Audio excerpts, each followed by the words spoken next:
com a participação das professoras convidadas, professora doutora Cláudia Hilsdorf Rocha, da Unicamp, professora doutora Márcia Elizabeth Bortoni, da UNB, e professora doutora Luzia Oliva dos Santos, da Unemate.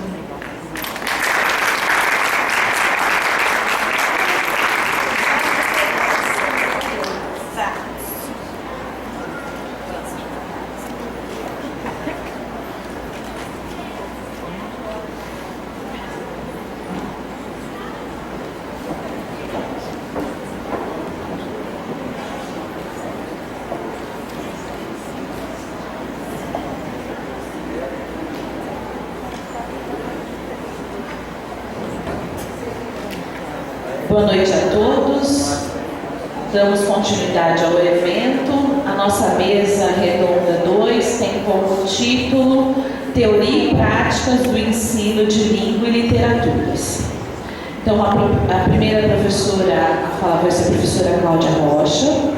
Ela possui graduação em Letras pela Pontifícia Universidade Católica de São Paulo, mestrado e doutorado em Linguística Aplicada pela Universidade Estadual de Campinas, Unicamp.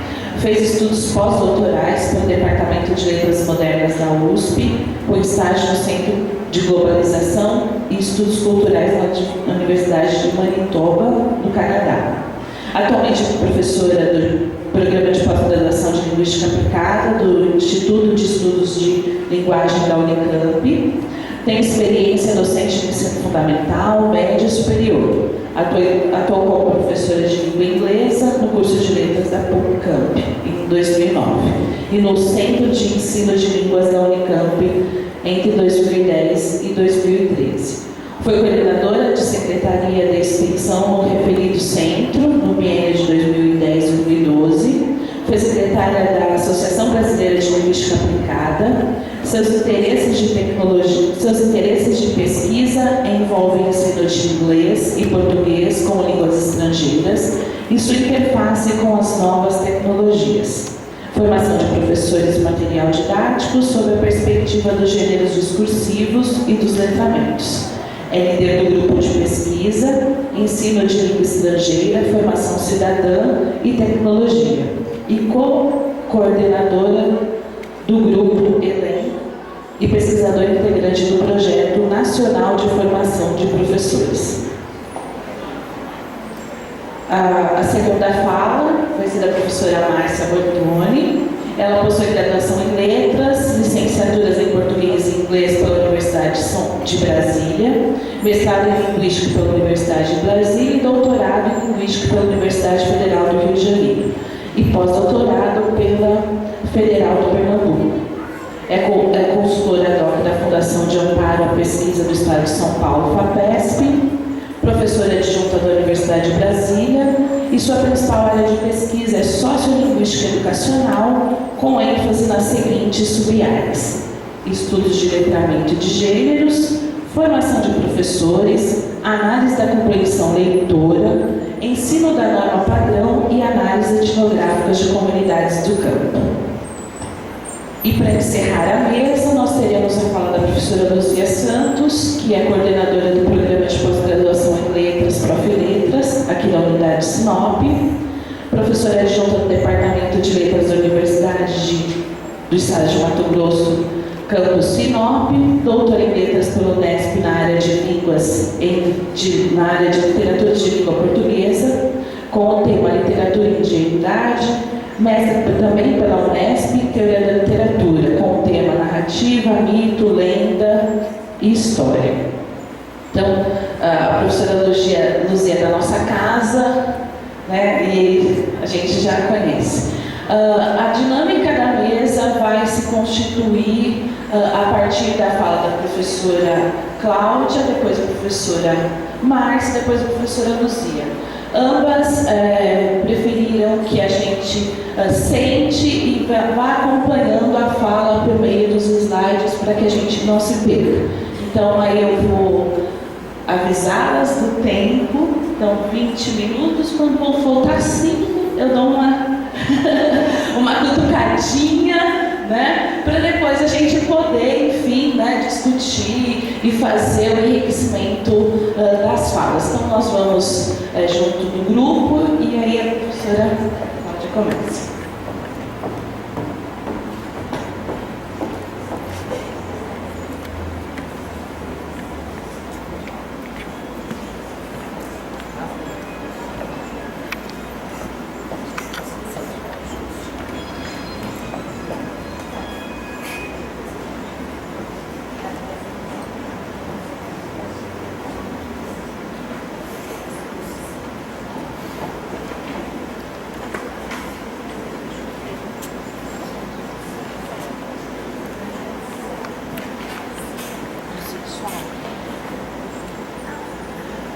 Bom, boa noite a todos.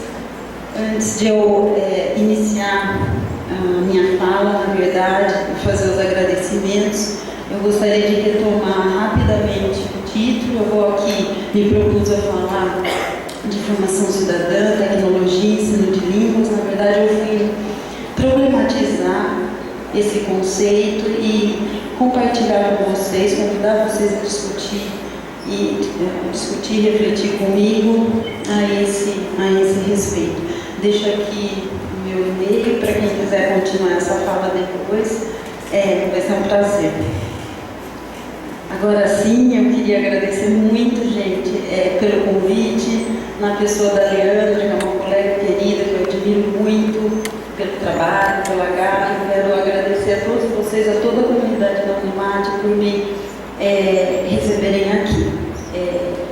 Na verdade, eu acho que todo evento, né, que a gente participa, toda fala que a gente faz, toda discussão que a gente tece, me faz lembrar da fala de Hannah Arendt, que é uma filósofa que eu gosto muito. Ela fala que a educação é o ponto que a gente decide, na verdade, se a gente ama o mundo o suficiente para assumir a responsabilidade por ele. E eu acho que a gente sente toda a responsabilidade e toda a paixão também que a gente tem por esse campo da educação. Então é com ela que eu quero agradecer vocês por me ouvirem essa noite. Quero também rapidamente dizer que todas essas reflexões que eu vou tecer aqui tiveram como pano de fundo o que eu fiz, que é um programa de formação interdisciplinar superior implantado na Unicamp em 2011, que tem o propósito de ampliar o acesso dos alunos da rede pública, do ensino médio, né, à universidade. E eu fui responsável, junto com outros colegas, para desenvolver as disciplinas de língua inglesa. Minha fala também é pautada muito por uma das minhas participantes em 2006, quando eu ainda investigava o ensino, o inglês no segmento do Fundamental 1. Um dos participantes, um aluno, então, da terceira série, na época, desenhou a importância do inglês para ele, o que o inglês significava para ele. Isso me marcou profundamente, porque eu vim reiterar isso que eu acabo de citar aqui da Hannah Arendt e que vem me acompanhando, me motivando a tecer todas essas reflexões. Trago aqui esse cartão, porque na verdade eu vou seguir tecendo considerações sobre o letramento crítico, sobre a criticidade. Então, como é que isso vem para mim, né? Tem um significado dentro das minhas práticas e aquilo que eu venho propor. Pensar um pouco no que isso significa para a gente hoje. Eu acho que o tempo tem ficado um pouco desgastado e é sempre bom a gente problematizar. Minha fala também é pautada por um pensador que eu gosto muito, um teórico, que é o Bakhtin, por um filósofo da linguagem, e ele é importante para mim porque, na verdade, eu acho que uma teoria, a partir dessa fala, assim, né? Mas é uma teoria tecida a partir da prática, como uma filosofia de vida. As orientações bakhtinianas, elas me movem aí e me auxiliam, na verdade, a pensar o mundo, a pensar o ensino. Então, acho que não são teorizações deslocadas, né, da prática. Na verdade, eu trago também aqui essa imagem gente, porque tudo aquilo que eu vou falar hoje se pauta por esse pensamento. É tudo uma questão de perspectiva. Baker, Heron, em 2010, já falaram sobre isso. Eu acho que é isso que eu venho problematizar, é nisso que eu acredito. Eu acho que a formação cidadã se pauta por isso. Porque, como já dizia aqui, né, não são palavras que a gente pronuncia, né, são coisas boas ou más, ruins, verdades ou mentiras. Quer dizer, tudo aquilo que a gente diz mostra um posicionamento, um julgamento de valor. Eu acho importante que a educação promova reflexão a esse respeito. Gosto muito desse exemplo também para ilustrar isso. Encontrei na rede, né, alguém dizendo assim, olha, não é uso incorreto não. A linguagem é algo que se desenvolve, as palavras podem mudar, os significados mudam. E aí a pessoa disse a ele, então chame seu cachorro de gato, né, quer dizer, seu gato de cachorro, e veja se ele se transforma em um. E aí, por que eu gosto disso, gente? A gente pode pensar, bom, a realidade está dada, é um gato e pronto, é um cachorro, não é um cachorro e pronto. Mas também, eu acho que isso nos convida a pensar um pouco, será que não pode ser mesmo? Quer dizer, as representações que eu construo, né, em cima do que em cima de algo, né, que define o que uma coisa é ou não, também é algo que pode se transformar assim, que pode, na minha perspectiva, e que pode levar a gente mudar nossos valores, ressignificar nossas crenças. Então, acho que, retomando um pouco a fala anterior, é toda essa abertura, né, de significados e sentidos que a gente pode imprimir nas coisas e no mundo. Afinal de contas, eu acho que a gente pode sempre mudar as perspectivas. E esse é o convite, então, da formação cidadã. E nesse sentido, o letramento crítico ele é pautado por essa ideia de criticidade, né? Ela é mais um movimento analítico, um convite ao deslocamento, um convite à reflexão. Por que eu penso da maneira que eu penso e não de outra forma? É sempre um convite a olhar a partir do outro, né? E então, nessa linha que eu vou tecendo as considerações sobre sociedade, tecnologia e formação cidadã. Afinal de contas, todo mundo fala, não tem como negar que o mundo mudou, né? Pelas tecnologias que estão rearticulando todas as nossas práticas. Eu acho que aqui, para brincar um pouquinho, a gente vê isso toda hora nas redes sociais, né? A gente precisa explicar um pouco como é que essa realidade está sendo modificada. Quer dizer, não, você não está sendo vítima, né, de roubo de identidade, você é apenas um gênio. Ou então aqui, né, como é que a gente constrói os nossos conhecimentos hoje nessa sociedade permeada pelas tecnologias. Eu acho que isso também, o evento das tecnologias, o que aconteceu a partir dele? A gente começa, a partir também das teorias dos multiletramentos, né, começar a perceber e a compreender como os espaços públicos e privados começam a se interconectar, né? A gente não tem limites tão marcados entre uma coisa e outra, e isso vai mudando as formas como nós nos relacionamos com as pessoas no mundo. Então, para mim, ser um cidadão crítico na era da tecnologia, requer reconhecer que esse mundo mudou bastante, né? Que a gente busca, então, se adequar a ele. Mas requer também, gente, eu acho que o pensamento e uma reflexão sobre essa realidade também. Quer dizer, o mundo mudou, mas não mudou tanto assim.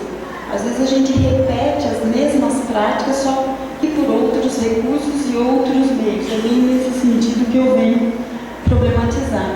Muitas vezes a gente reclama, olha, a tecnologia está afastando as pessoas, né? A escrita também é uma tecnologia, mas veja, os valores já estavam lá, praticamente. Então, não sei se foi tanto o celular que nos afastou assim. Então, é um ponto sempre para a gente pensar sobre vários pontos de vista, né? E todos os outros. E aqui eu trago essas imagens também para ver que a tecnologia, por si só, isso é algo que eu acredito, não muda muita coisa em termos de discursos, de relações assimétricas, né? Cabe a nós, no nosso exercício de agência, a fazer com que isso mude. Olha, a gente vê ali um desenho do Tintim que eu assistia muito, que está carregado, né, de uma relação bastante opressora, e depois uma foto ali do príncipe de Gales visitando uma ilha na Oceania, e essa prática se repete. Quer dizer, os tempos mudam, mas valores muitas vezes demoram mais para mudar.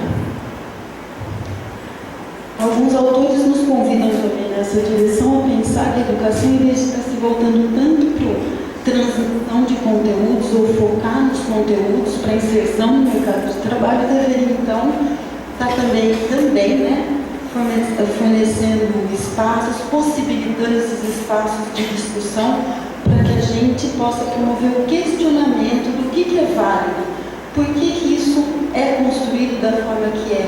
O conhecimento que eu entendo como importante foi eleito por quem, né? Então, todas essas questões cabem dentro de uma perspectiva da formação cidadã.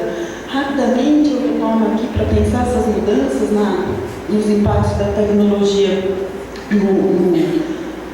na área da educação, no ensino de línguas. Eu me apoio em Calan e Coe, que vão fazer uma relação entre as mudanças a partir dos modelos de produção, né, na sociedade pré-industrial, industrial e depois na sociedade contemporânea, e os impactos de tudo isso na educação, na filosofia educacional. Para resumir bastante, o que eles vão dizer? Olha, em uma época, em um período em que eles determinam por milhas ou bimestre, esse sujeito era um sujeito repetidor, né? Cabia a ele assimilar e reproduzir.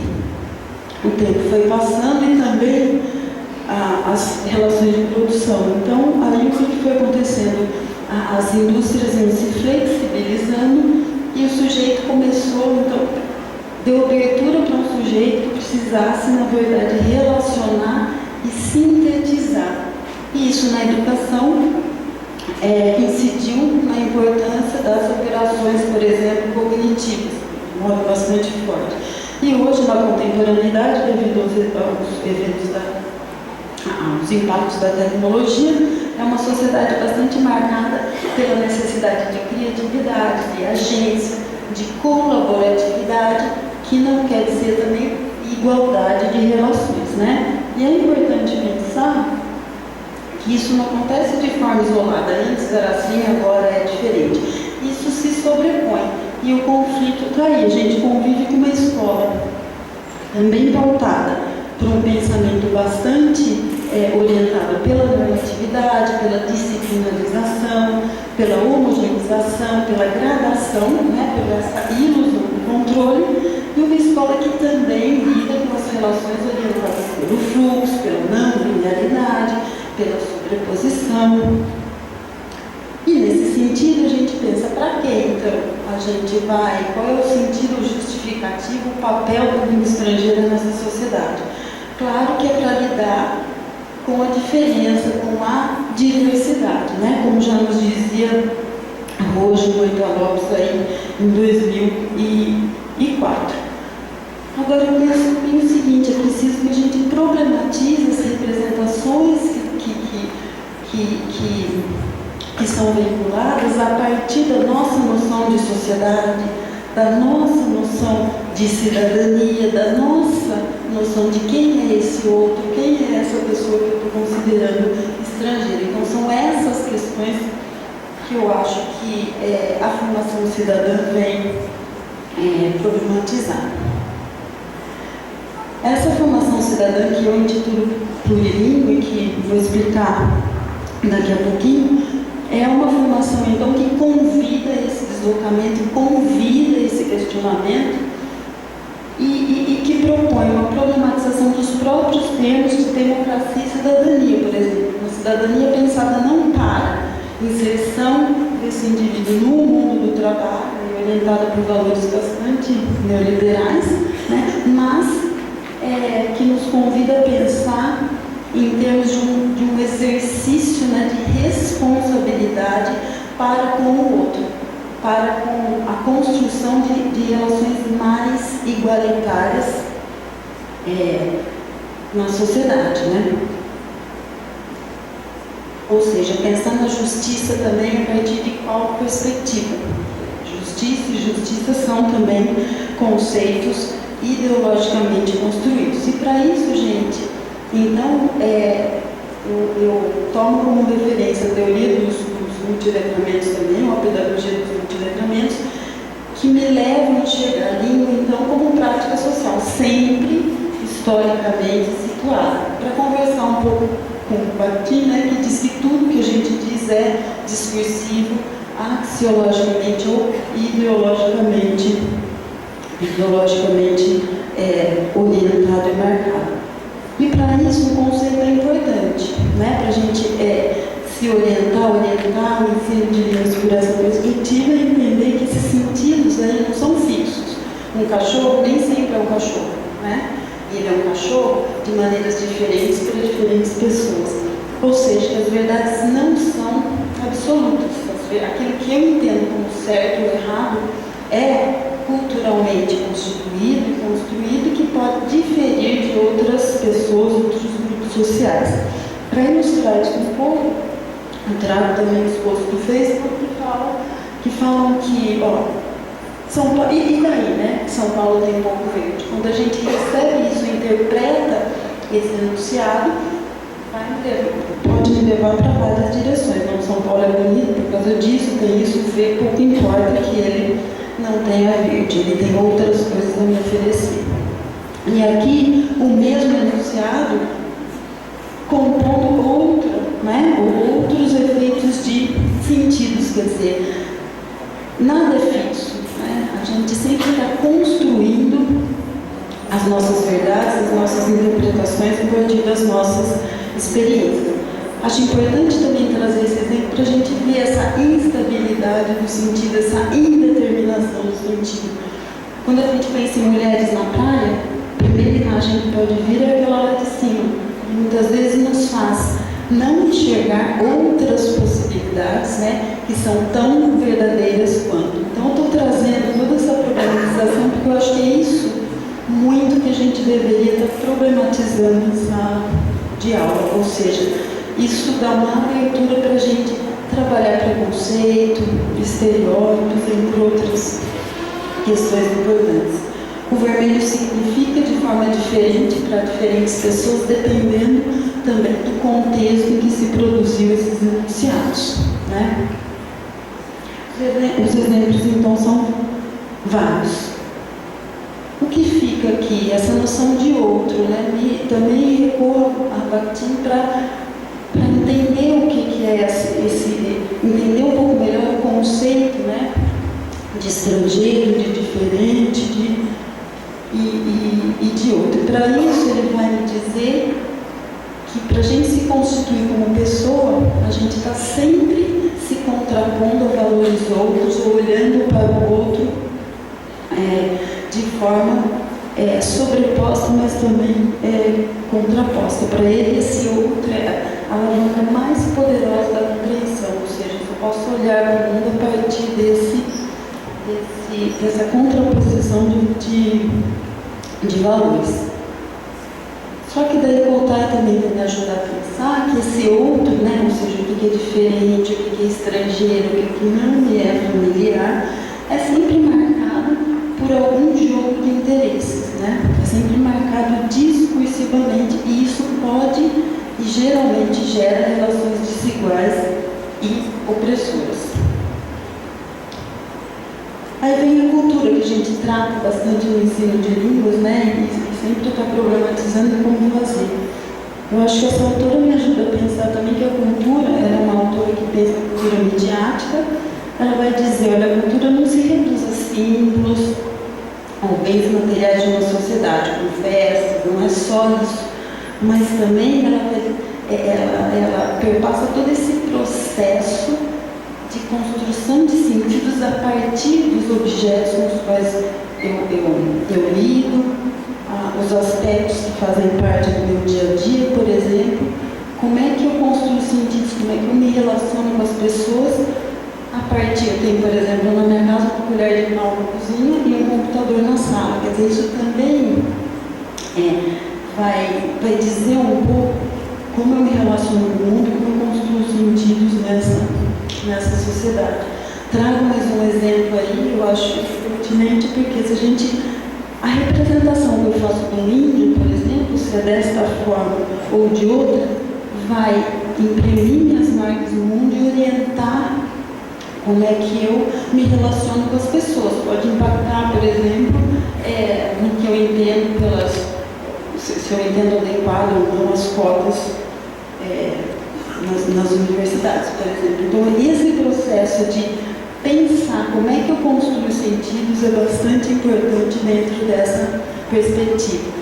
É igualmente importante, nessa mesma linha de raciocínio, a gente levar o aluno a perceber, porque, olha, eu não estou dizendo que é certo, está errado aqui. É um exercício de problematização, de compreensão de como esses sentidos são compostos. Então, é a gente pensar um pouco por que a nudez em um evento é pensada de uma forma, muito provavelmente como moralidade, etc., que é o discurso recorrente, e por que a nudez em um outro evento já produz um outro efeito de sentidos. Então, é sempre, em vez de ditar o que é certo e errado, é convidar esse exercício de deslocamento. E Seton também me ajuda a perceber que se a cultura ela é discursivamente marcada, né? Esses processos eles levam a agir de determinada maneira. Por outro lado, também ela dá abertura para renovações e para ressignificações de valores. Nesse sentido, eu trago rapidamente a ideia do carnaval bakhtiniano, hoje eu estou chegando nas minhas propostas práticas. Através dessa ideia, Bakhtin vai dizer, olha, temporariamente dá para a gente romper com toda a questão de normatização, né, todos esses discursos que são mais autoritariamente distribuídos. Então, a partir dessa ideia, eu vou entendendo que práticas de letramento crítico, para mim, para eu compor as minhas práticas em sala de aula, são muito voltadas para um exercício então, de questionamento em termos de um processo de socialização e um processo de significação, para levar toda essa discussão. Em termos de socialização, relações sociais, né, como é que eu me relaciono com o outro, em termos mais individuais de subjetividades também. E é isso que eu estou intitulando Cultura Participatória, Práticas de Letramento Crítico, uma experiência de mobilidade. Então, para resumir tudo isso, a prática, a formação cidadã vai se orientar para uma ideia de convidar o aluno a ressignificar textos, no sentido amplo, né? Gêneros, espaços e também discurso. Segundo Biesca, é essa a proposta de uma educação contemporânea pensada para a justiça social. Nesse sentido, aqui, gente, eu trouxe um exemplo só para ver como esse exercício de mobilidade é difícil. Embora às vezes a gente diga, olha, a gente está repensando família, já estamos ressignificando, nesse curso a gente percebe que, embora haja algumas rupturas, ela ainda é pensada a partir de 2, né? E não 3, por exemplo.